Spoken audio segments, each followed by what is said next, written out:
So this is a small T1 one-bedroom apartment in the centre of Lisbon. This is the entrance door, and on the right, just before we come into the apartment, we have this lockable storage space which comes in very useful. We have the boxes from the appliances stored here, but obviously those can be thrown away. So we walk into the property, living room with sofa, coffee table and a kind of work table to put the laptop while we're sitting on the sofa.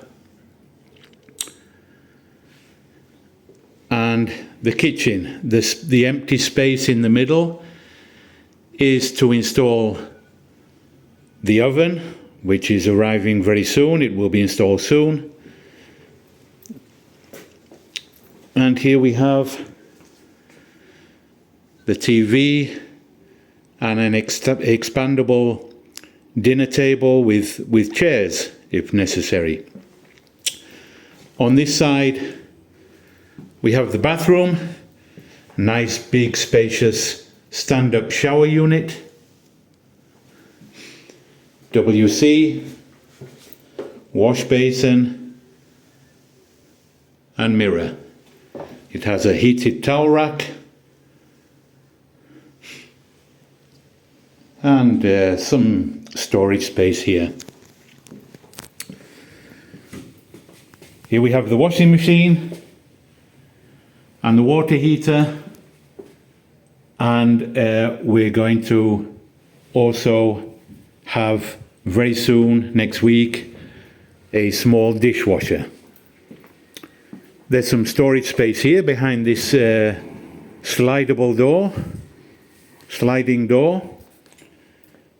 Okay, chest of drawers, hangers, etc. for your clothes. And then we have the bedroom. Double bed, 1.40 meters wide by 2 meters long, bedside tables and lamps, just enough for one person to sleep or a couple. And in the kitchen we have microwave, toaster, kettle, cooker, and eventually the oven, and here the fridge, exhaust fan. Very cozy, but well organized and very, very central.